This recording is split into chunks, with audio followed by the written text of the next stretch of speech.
O que esse vídeo tem a ver com o Sheldon?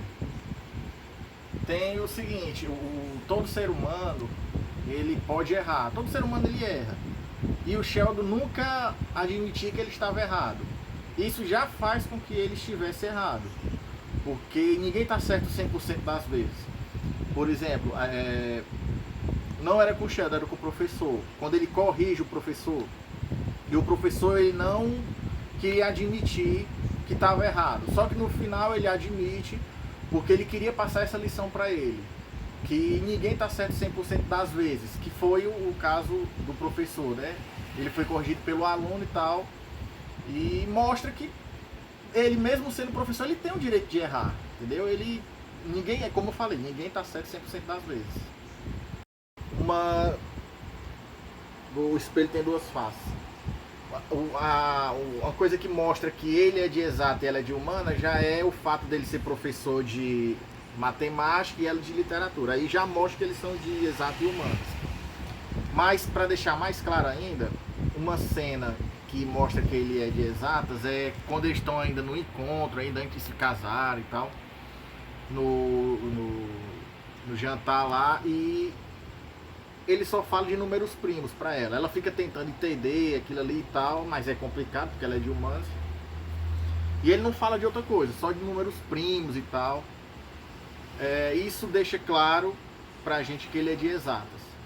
E uma cena que deixa claro pra gente que a habilidade que ela tem, né, por ela ser de humanas, é quando ela vai assistir a aula dele, pros alunos dele e tal, e depois que termina a aula ali, ela explica para ele uma forma de ele meio que criar uma história ali, de envolver os alunos dele, porque uma das coisas que acaba tirando a atenção das pessoas das disciplinas de exatas é aquele conteúdo maçante ali, tá? É muito cálculo, é muita regra e tal. E a pessoa criando toda uma história ali, um universo ali mais descontraído, pode prender a atenção dos alunos. E quem é de humanas, no caso dela, poderia bem dar essa dica, que foi o que ela fez. Então defini que ela é de humanas e ele é de exatas.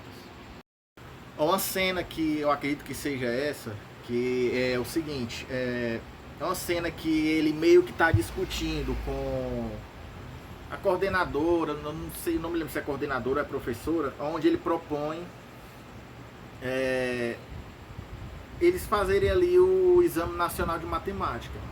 E ela é meio que contra, porque ela pensa nas dificuldades que eles vão ter e no que pode ocorrer depois, que é pior ainda, que, por exemplo, ela tem medo deles não passarem e, por conta disso, eles, por ficarem desmotivados ali, por não terem passado no teste, acabaram abandonando os estudos, a escola ali.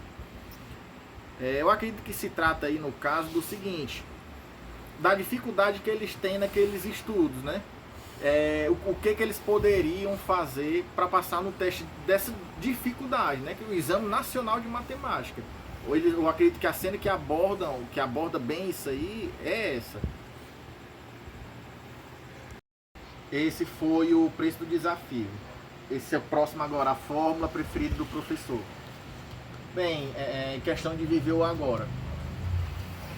Seguinte, o professor, ele vive o mesmo dia ali várias vezes. Então ele está meio que preso ali inconscientemente e tal, no passado.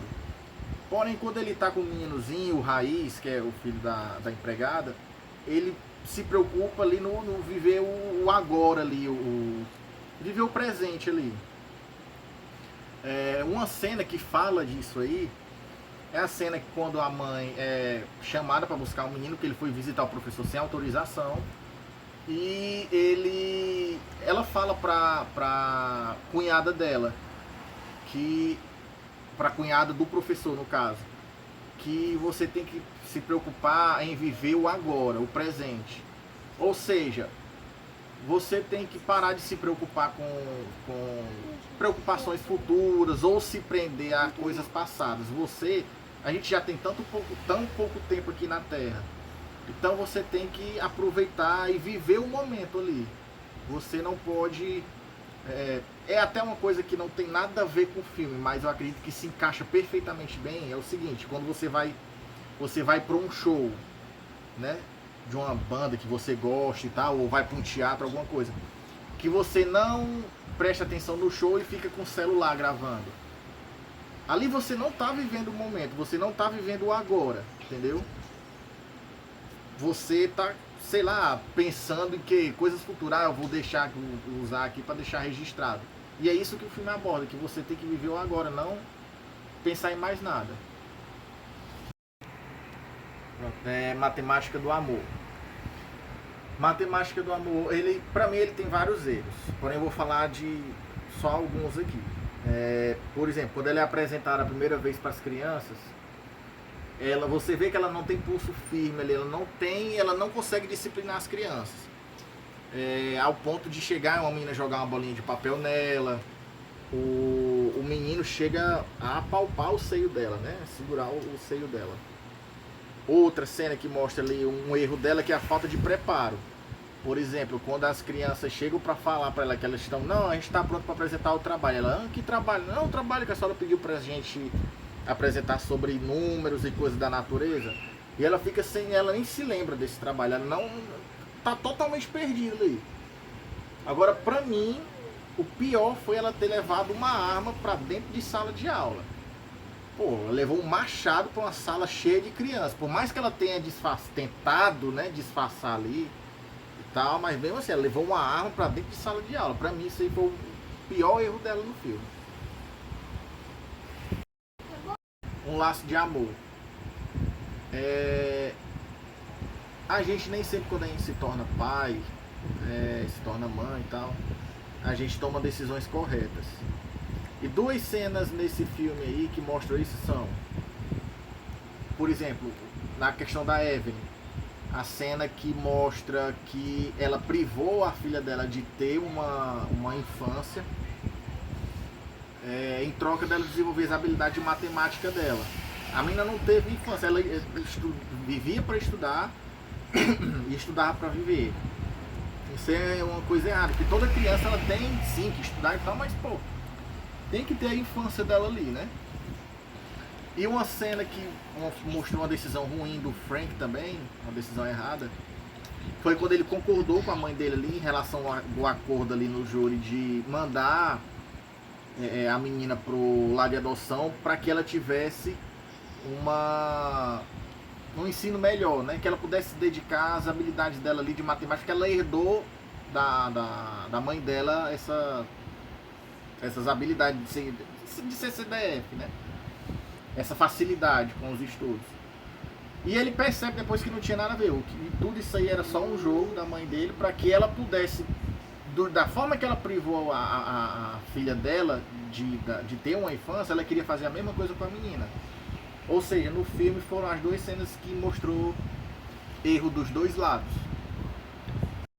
Bem, sobre a questão aqui de coisa da natureza que se assemelham a números e tal, eu não sei se era para gravar um vídeo, mas eu tô falando aqui para deixar explicado. Não deu para trazer porque é o seguinte, a única coisa que eu encontrei foi semelhante a um número na natureza foi no meu trabalho, onde tinha uns pedaços de quenga de coco e tal, que ela estava formando o número 8. Eu só fiz terminar de ajeitar para ela formar esse número. Aí eu bati a foto e vou deixar anexada no trabalho. E questão do professor, eu tô com 32 anos e eu parei de estudar com 14. Eu não tenho contato com nenhum professor. Procurei, eu não me lembro, eu só me lembro do nome de um, que era a professora Lúcia, que era professora de matemática, mas ainda assim eu não encontrei. A escola que eu estudava, que era o Presidente Vargas, ela nem existe mais. Então realmente eu tentei, mas eu não consegui achar nenhum professor para que eu pudesse fazer essa dedicatória.